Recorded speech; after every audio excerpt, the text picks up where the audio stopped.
Ladies and gentlemen, please join us in welcoming an extraordinary statesman who has honored us with his participation in our dedication conference, His Excellency Mikhail Gorbachev, former President of the Soviet Union.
You want to be seated, please?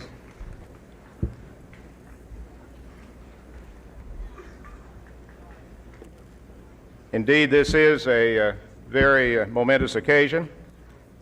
Today, we will present the second annual Enron Prize for Distinguished Public Service. As many of you know, the first award was given to a very great and courageous American, General Colin Powell. And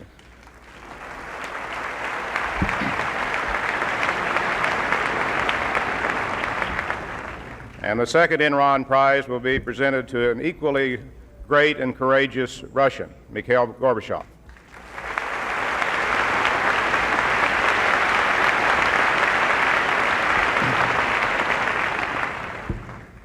"2,000 years ago, when the Athenians held a funeral for their fallen soldiers, their leader Pericles said to them, 'You must make up your minds that happiness depends on being free, and freedom depends on being courageous.'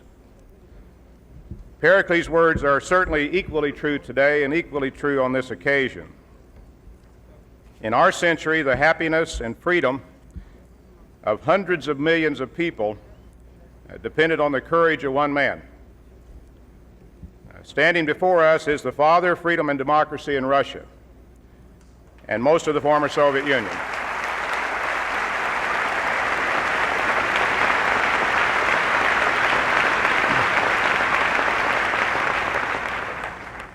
As the leader of the Soviet Union, Mikhail Gorbachev courageously resisted the powerful forces of bureaucracy, centralization, the KGB, and the second most powerful military in the world. By leading a government that had crushed so many before him, he managed to unleash the forces of liberty, democracy, and of course capitalism in the large, powerful Soviet bloc.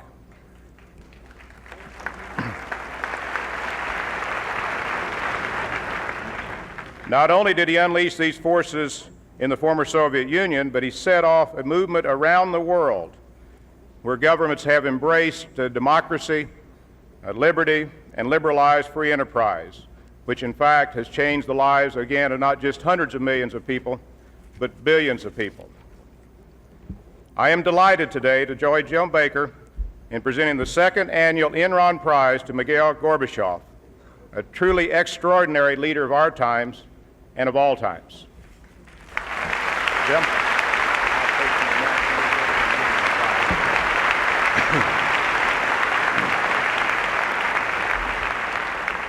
Ladies and gentlemen, it sometimes seems today in this age of relentless hype that we often refer to public figures and news events as historic when sometimes they're not.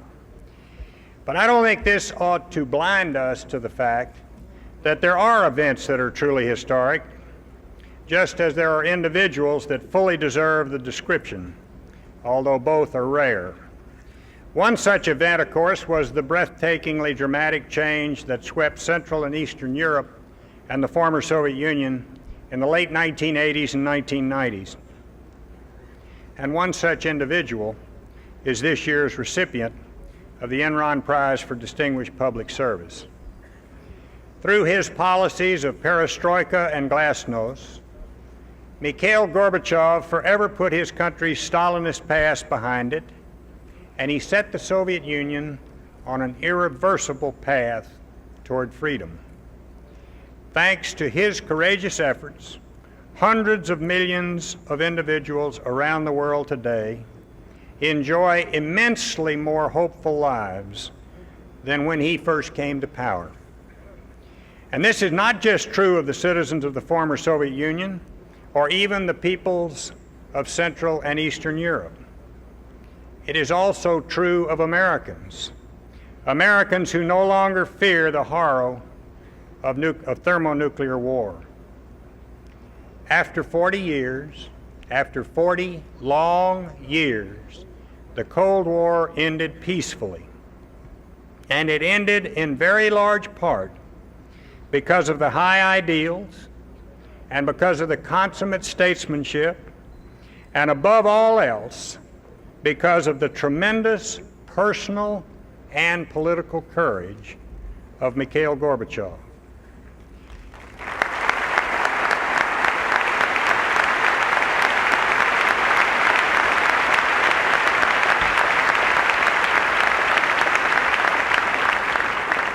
It was for this that he rightly received the Nobel Prize for Peace, and it is for this that the world is forever in his debt.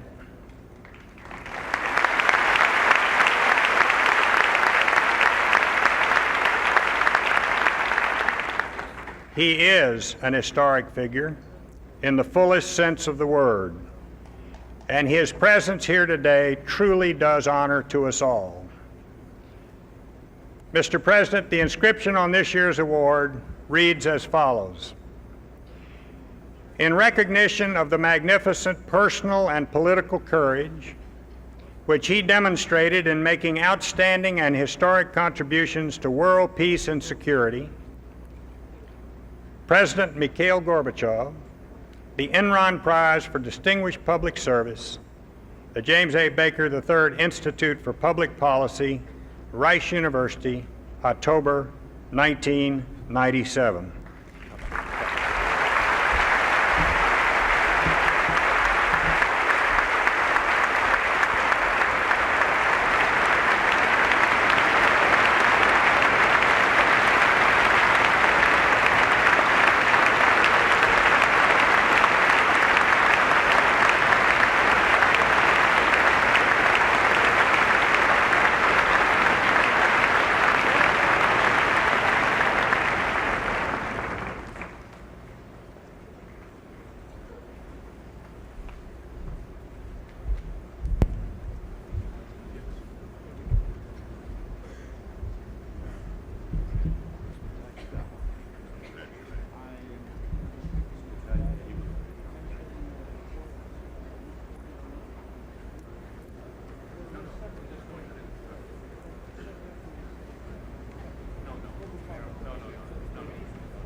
Congratulations. Henry, I'm very glad to see you. Always. Oh. I'm glad to meet you. Nice to see you.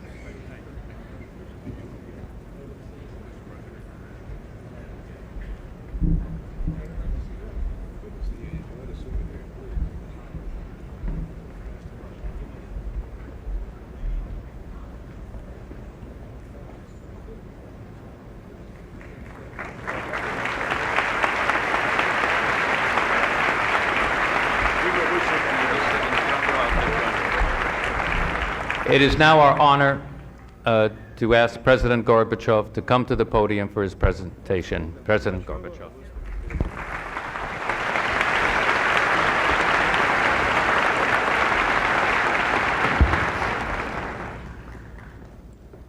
Уважаемые дамы и господа, Ladies and gentlemen, прежде всего я хочу first of all, поблагодарить I would like to вас thank you корпорацию, to thank the Enron Corporation, институт, to thank the Baker Institute патронажем госсекретаря Бейкера за оказанную честь. for the honor. Странная ситуация, когда ты стоишь It's a funny situation when в one такой is момент и facing слушаешь о себе как бы the audience at a time, или at a приговор, или moment оценку. like this, and when one hears the verdict or the evaluation of what one has done. Я, в общем-то, человек уравновешенный. I regard myself as a balanced individual. Понимаю, что в двух случаях говорят I хорошие understand слова. that on two occasions Когда премию very вручают, good да еще words на are spoken. похоронах. First, when one receives awards, and second, at funerals. Слава Богу, что это первый случай. Fortunately, it's the first occasion today. Спасибо.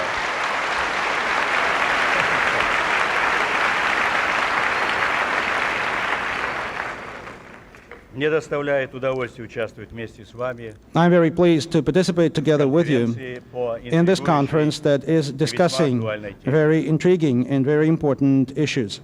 Приветствую своих старых I would like и to новых знакомых, salute here госсекретарей my Соединенных old Штатов friends, Америки. the Secretaries of State of the United States. Это люди, которые известны These are people who are не только в своей known стране, но и not в мире. only in this country, but throughout the world. И это говорит о масштабности их деятельности. People who have done many important things and who continue to do important things. Политики, покинувшие государственные посты, Political leaders не освобождаются от моральной who ответственности. are retired from their Также state решения, offices которые они still bear moral принимали, responsibility for the decisions за that they будущее took, своих стран, and also и будущее responsibility целого for the мира. future of their countries and for the world.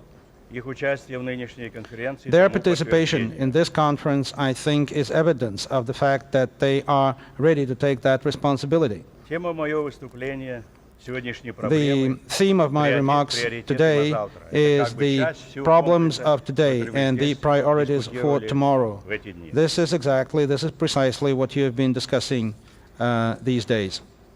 На нынешнюю ситуацию в мире я смотрю The Как situation некое in the world today, I потому think, очень is a противоречивое situation of состояние. transition, and therefore it's a very contradictory situation. И это касается не столько и не только геополитики, но прежде And всего this has to do not only кардинальных with geopolitics, изменений в самих основах but above all, цивилизации.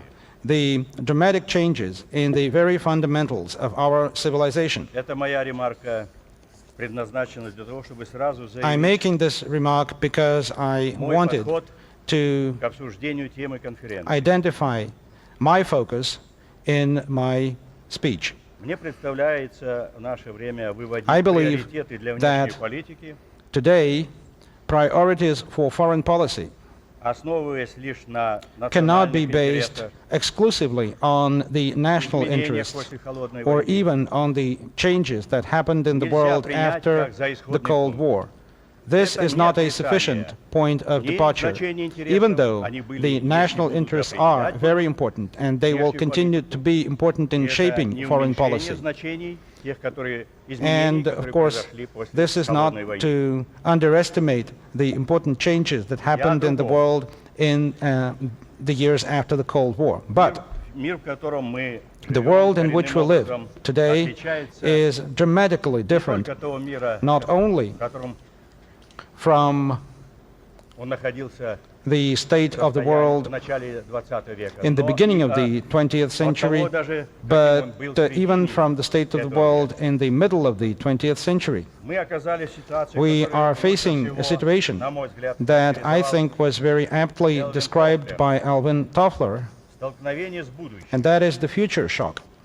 С будущим я добавлю I глобального think it мира. is the shock of facing the future of a global and globalizing world. Глобализация, Globalization, мощный which дополнительный импульс в received результате a powerful окончания additional impetus as a result of the end of the Cold War and as a result of progress in arms reduction, несомненно, стала is доминантной certainly the современной мировой dominating feature of contemporary development. Я считаю, что нельзя выстроить приоритеты I believe внешней that we политики cannot speak of foreign policy priorities for the 21st century without taking into account the global changes that mankind and the international community is confronting at the end of this century. Я много размышлял над этим. I've given a lot of thought to these Счел challenges. необходимым взяться And, за реализацию Recently, проекта в рамках моего фонда. the Gorbachev Foundation, of which I'm president, has decided to undertake a research project to study the global challenges of the 21st century.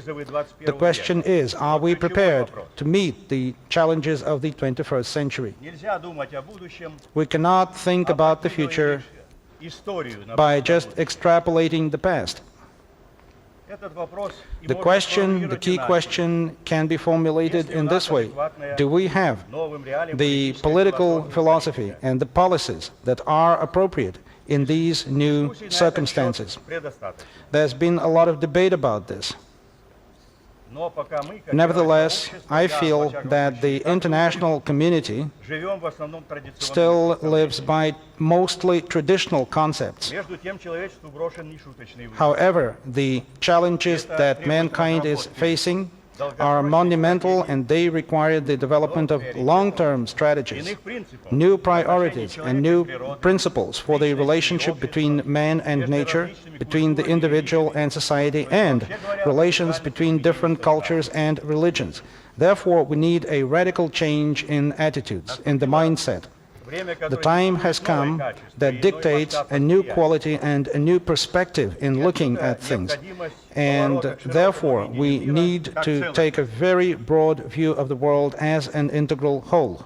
Глобализация — процесс.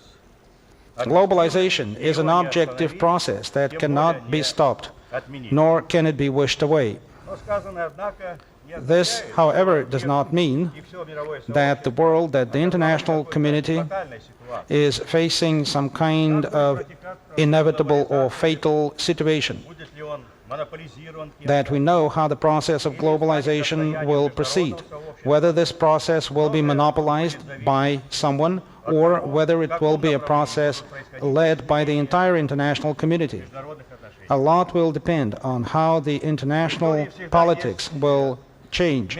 There are always alternatives in history, always alternative scenarios that are possible in history. And the 20th century, I think, is evidence of that fact. Именно реальная угроза The real threat ядерной катастрофы of a global заставила nuclear конфликт catastrophe 50-х годов лидеров compelled держав the leaders of major powers at the end of the 1980s to make an important choice and to abandon важный урок из совсем many old stereotypes, to rethink the priorities. I believe that this is an important lesson in the context of what we are discussing, that is to say, foreign policy priorities. тогдашнее советское руководство The Soviet leadership at the time этого took нелегкого переосмысления assumed the main part of the burden of this difficult rethinking and of the initiatives that followed from this rethinking. It is also very important и осторожно that we were supported initially rather cautiously, but we were supported by our partners.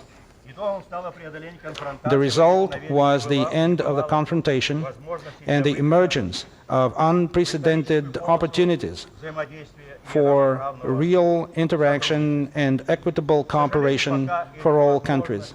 Unfortunately, so far, these opportunities have not been exploited properly, and one of the reasons is that the end of the Cold War was presented by some people in the West, I would say by many people in the United States, was presented as, rather than the victory of конфронтации. common sense over the logic of confrontation, it was presented as a victory of one side that was attained by using the methods of force and confrontation. Что будущее So, в будущем тоже следует apparently, the conclusion would be that in the future, the same methods should be used.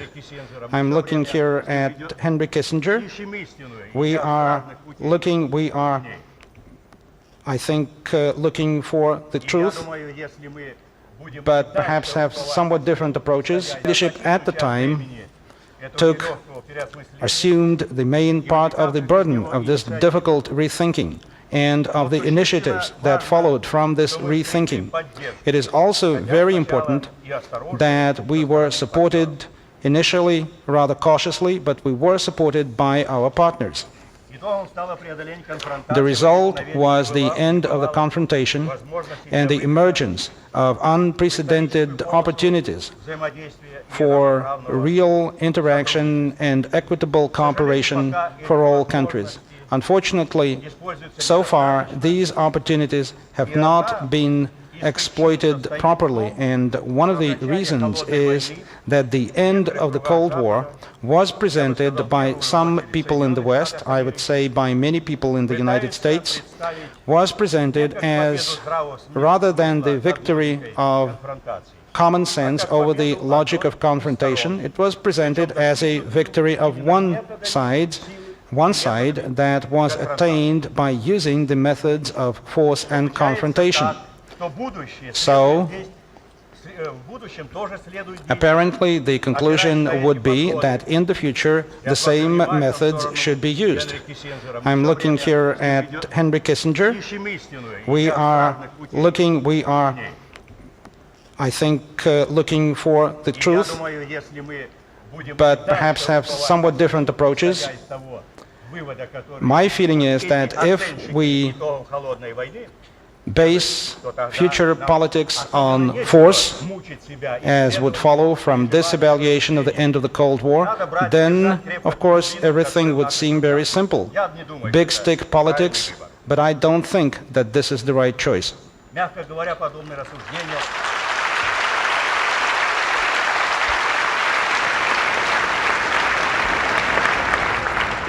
мягко говоря, подобные рассуждения не отвечают истине. I think that this kind of politics and this kind of logic is inconsistent with the truth. А основанные на них действия And принесли немало вреда международным actions based on such an approach has already done a lot of damage to international relations at a time внушает when the situation in the world should give rise to a lot of concern. We see instability and we see even bloodshed in Europe, where the situation for decades seemed rather tranquil, even though we know the price of that tranquility. We see that the process of building Europe is going very slowly.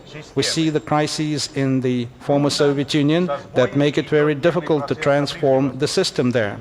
The process of peace settlement in the Middle East is proceeding with a lot of difficulty. I think you will agree that international organizations, in particular the United Nations and the OSCE, are in a crisis.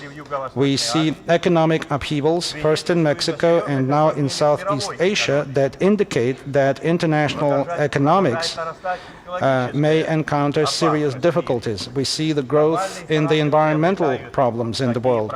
We see that the problems such as crime, terrorism, and drug trafficking are becoming global. Those are very serious concerns, and therefore I believe that the main priority today should be the shaping of a new world order that would be consistent with the challenges faced by the world today. By the way, the words "New World Order" were first used by the US administration. But it would seem that then the administration put the idea of a new world order on the back burner. So let us sort things out. Of course, building such a world order is a monumental challenge, and today no one can have a prescription what kind of world order we should build. So how do we address that task? I feel that we should not just go with the flow. We need a set of goals.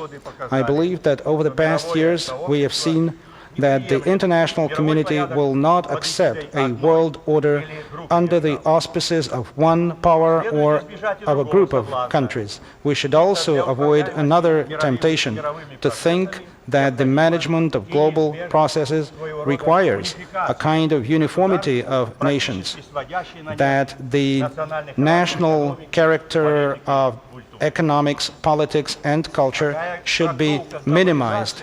I believe that this interpretation of globalization is in a way similar to the well-known thesis about the withering away of the state. But I believe that the national states are here to stay. I believe that it is the governments, the states, that in the foreseeable future will be primarily responsible to their own citizens and to the international community.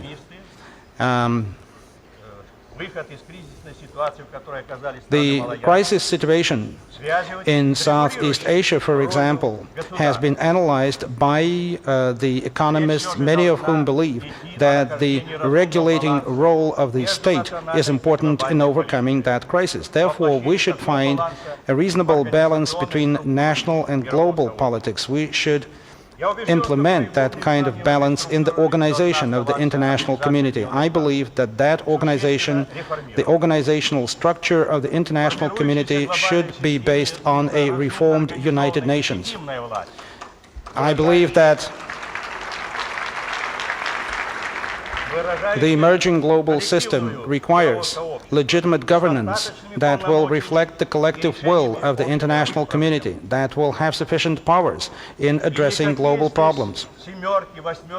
G7, G8, or whatever other organization cannot substitute for the UN, even though their role is also important and they should continue to function. But they cannot be a substitute for the United Nations. Also, attempts to subordinate the United Nations to the influence of one power or group will be futile. We have seen over the past years very often that geopolitical games and rejection of reasonable compromise developed through international effort results in the conflicts continuing and results in the suffering of many people. Let us recall the fate of the Vance-Owen plan for this settlement in Bosnia, to say nothing of the fact that in itself the Yugoslav crisis was in large measure the result of geopolitical competition and hasty recognition of the republics, of the seceding republics. Today we can see that perhaps similar games could be played around the young states in Central Asia and Transcaucasus. I have said many times that I reject this kind of politics. This kind of politics fuels confrontation in the regions of the world. We can only put an end to this kind of rivalry if we build continental and regional security systems that would work together with the United Nations. I regret the fact that in Europe we missed the opportunities that were given by the Charter of Paris that was signed in 1990 by European countries, including the United States and the Soviet Union. Instead of strengthening the OSCE and creating a Security Council for Europe, in which, of course, the United States and Canada would participate, we have seen the expansion of NATO that recaptures the functions that were presumed for OSCE. But NATO is a military alliance inherited from the Cold War, and it cannot be a substitute for the OSCE. What I'm worried is not so much the admission of a couple of new countries into that alliance. What I'm worried about is the change of goals, the goals that used to be a really united Europe. And this concern has been heightened after the recent hearings in the Senate of the United States, and specifically by some remarks made by Secretary of State Madeleine Albright. I sometimes want to suggest to the Secretary of State to take a rather more cautious approach, because this is a very, very serious situation today.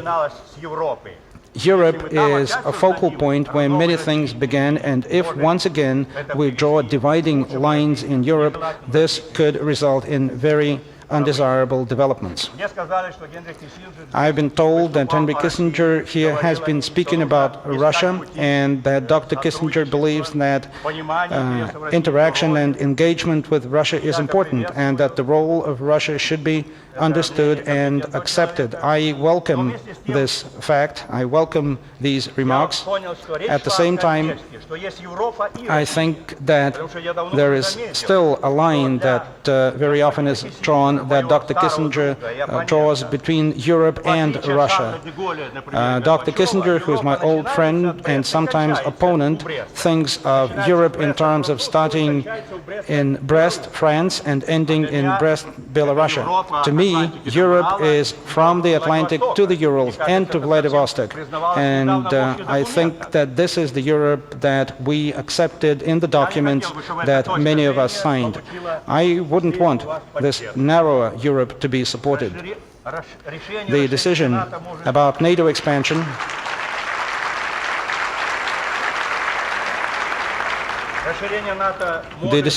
NATO enlargement could result in problems in arms reduction.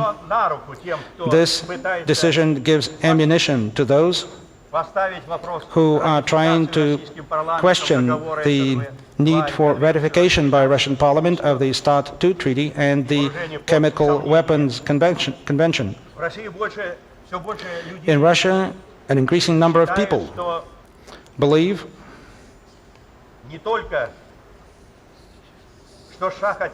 that the United States would like to take advantage of Russia's temporary weakness, that the United States prefers a pliable regime in Russia, that the United States is somewhat hasty in taking certain decisions.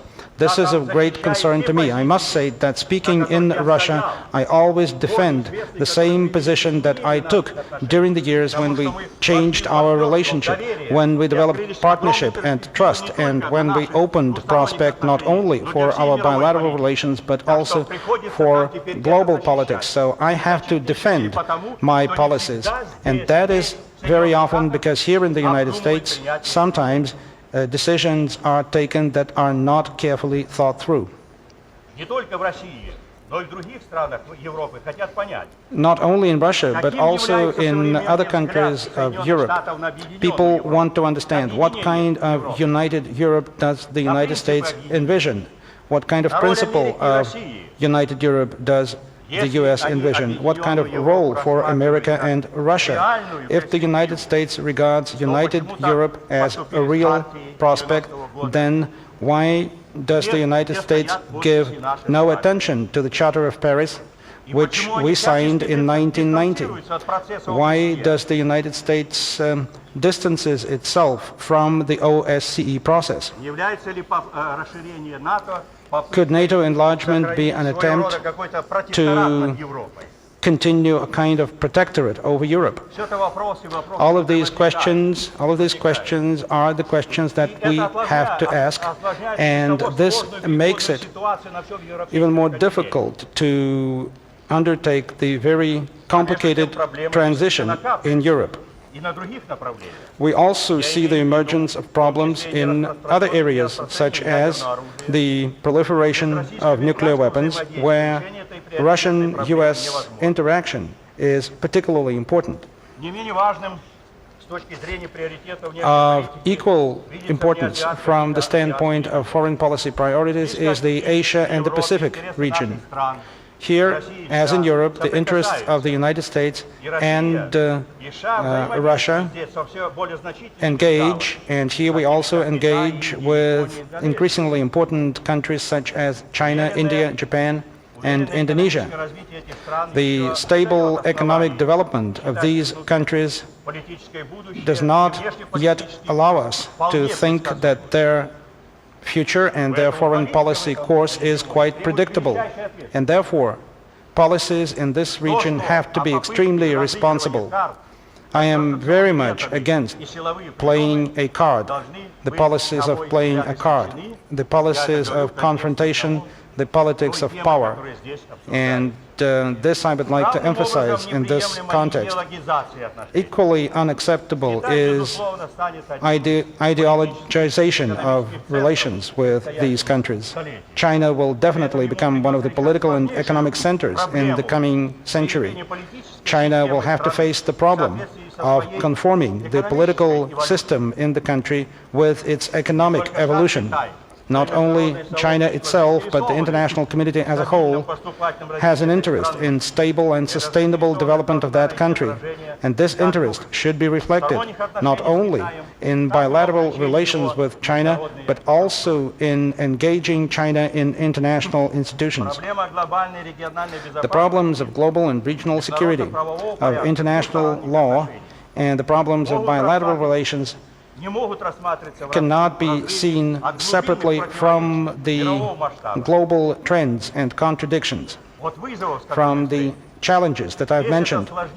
This is an interdependent complex, and this should be analyzed and assessed and taken into account, both in our domestic and international policies. As I've told you, the Gorbachev Foundation has undertaken a research project on these global challenges, and we're inviting the research centers and international institutions to participate in that project. We've created the International Board of Supervisors, to which I would like to invite the Secretaries of State. I would like them to respond to this project. I hope that we will be able to cooperate fruitfully with the James Baker Institute, with Rice University, and other think tanks in the United States. Только что мы встречались с президентом Бушем.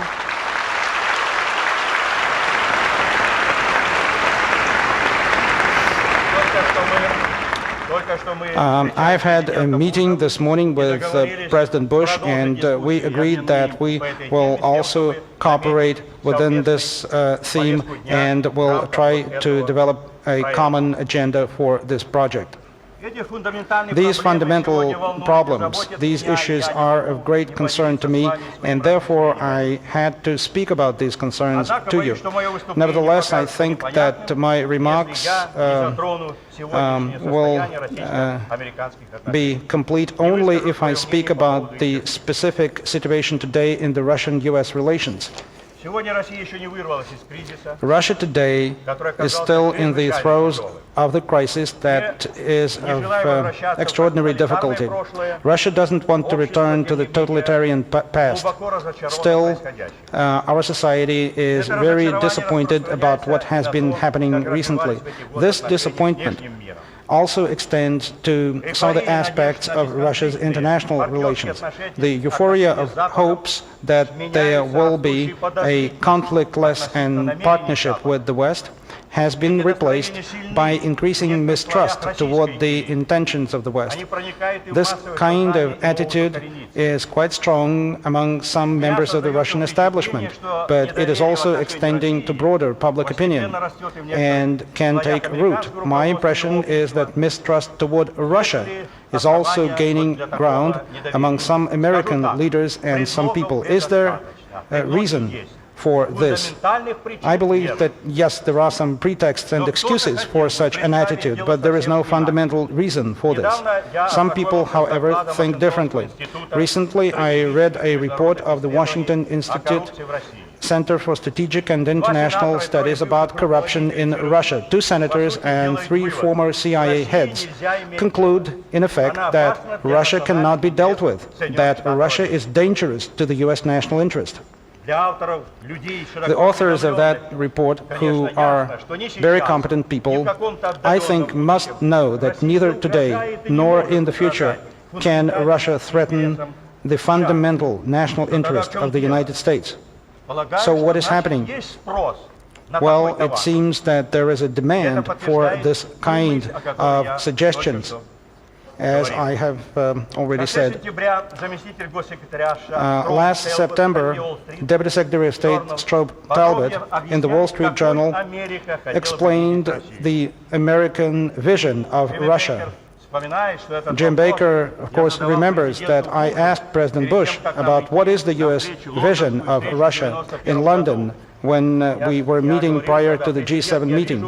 And I said, Mr. President, I still feel that in America there is some vacillation about what kind of Russia America would like to see. What kind of Russia do you want to see? A stable, democratic, free Russia, or a weak Russia? Or a Russia that would be fraught with all kinds of contradictions and problems and even unpredictability?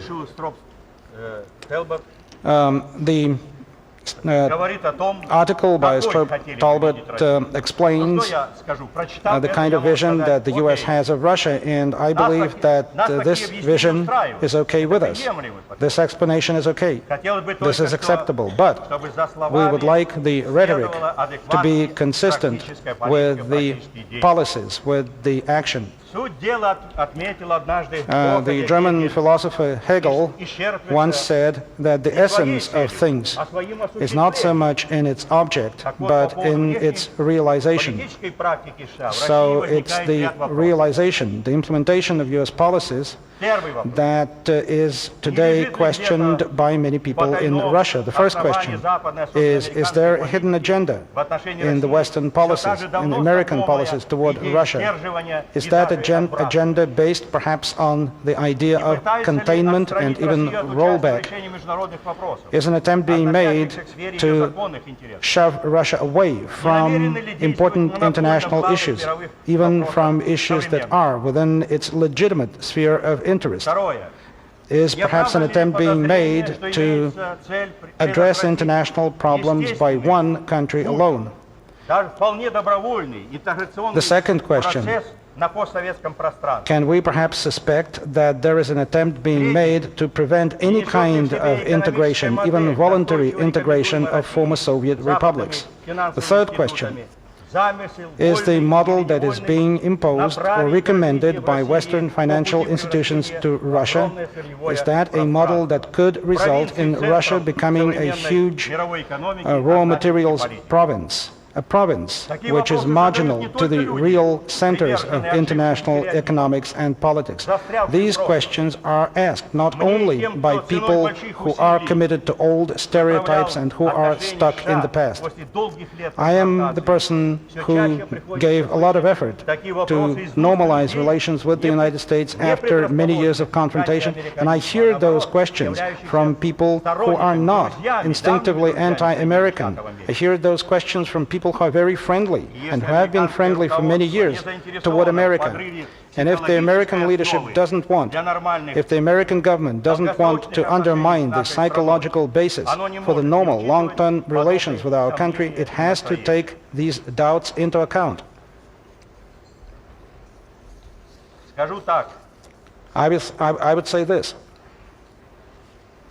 Насчет американо-российских отношений. I would say this about U.S.-Russian relations. Today, the U.S.-Russian relationship, I'm trying to put it very mildly, is a kind of process that is very flabby.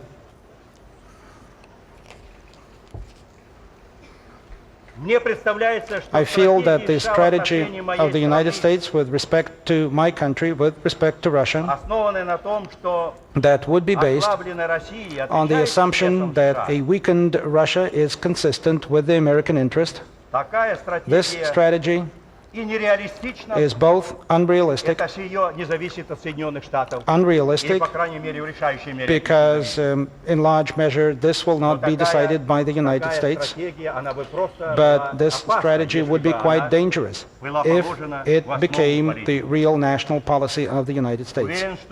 I am sure that in the final analysis, the best interests of the United States today and for the future would be best served by a stable, strong, democratic and free Russia, which will be a reliable and active partner for your country. Taking into account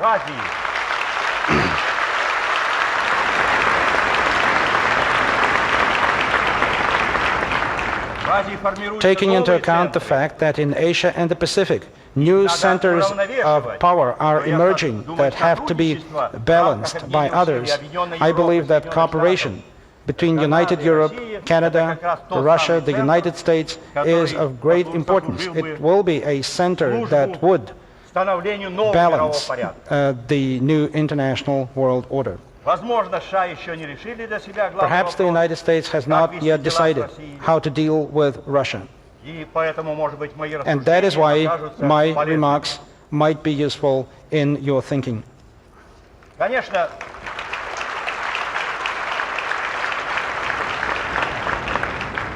Конечно, какой сценарий Of возобладает? course, the scenario that will prevail in Russia depends above all on the Russian people themselves. After several years, which have in large measure been lost in terms of real reform, Russia is still facing a choice. It has yet to decide about the fundamentals of its socio-economic development, about its main national values, its place in the world, the model for its armed forces. All of these issues still need to be addressed, and it's our responsibility to address those issues. This is our responsibility to our people and to the international community. И тем не менее, Nevertheless, с точки from the standpoint перспективы я of оптимист. future outlook, I continue to be optimistic. Мое беспокойство состоит лишь в том, My что не concern попасть в is еще that какой-то we зигзаг should лет make на 10-20. sure that we do not get into some kind of zigzag or detour for another decade or two. It's important to preserve the direction of movement of Russia toward democracy, freedom, market economics, and openness. This direction should not be allowed to be replaced by a confrontational direction. I believe that Возврата назад. Russia will not turn back the clock. The people of Russia don't want a return to the past. Last year, President Yeltsin won, even though 50% of those who voted for him did not support him personally, but they voted for him because they didn't want the communists to win in that election. Russia is thinking in new terms. Russia is looking to the future. And it's important to support that country. It's important to support the Russian nation in its effort to make Russia a free, democratic, and dynamic country. And we very much hope that we will have the cooperation of Western countries and the United States in particular. Over the past few months, I believe that there has been a change for the better, some change for the better.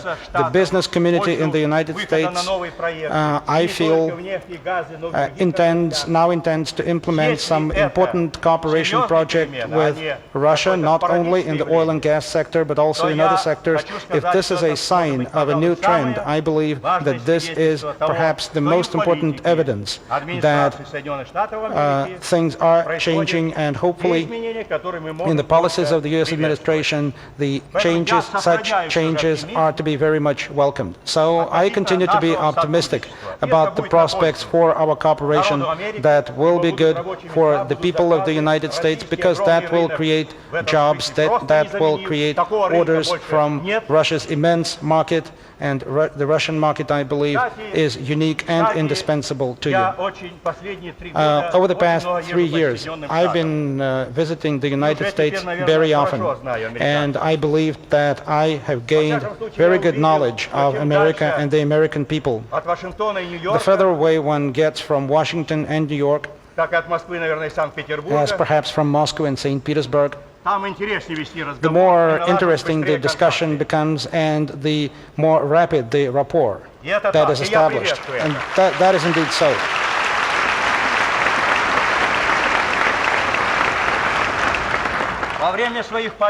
And during my trips, wherever and about whatever I speak, I always finish by saying this. I ask people, well, you probably want me to speak about the outlook for America and Russia, of course. And I said, well, let me first say about the United States. And what I said to Americans, and I have said that many times, and the response to what I said was really amazing. So what I said was this: in the world as a whole, in various countries which I visit, and among the leaders of those countries to whom I spoke, there is a feeling that the United States should never revert to isolationism, nor should it try to be a policeman, a global policeman.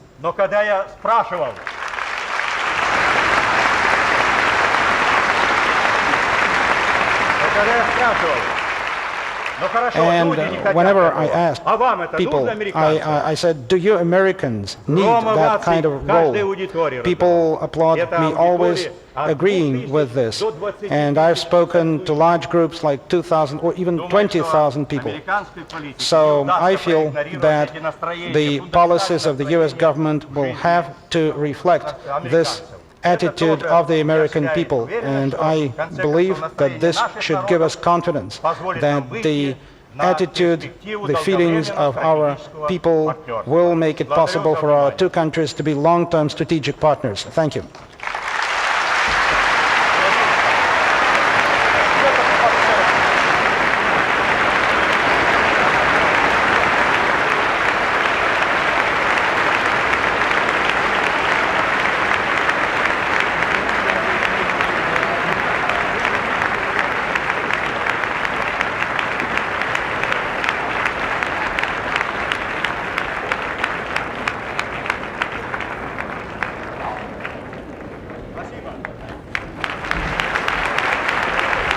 Please remain seated while our distinguished guests leave the room. This concludes the third annual conference of the Baker Institute. Thank you very much for coming.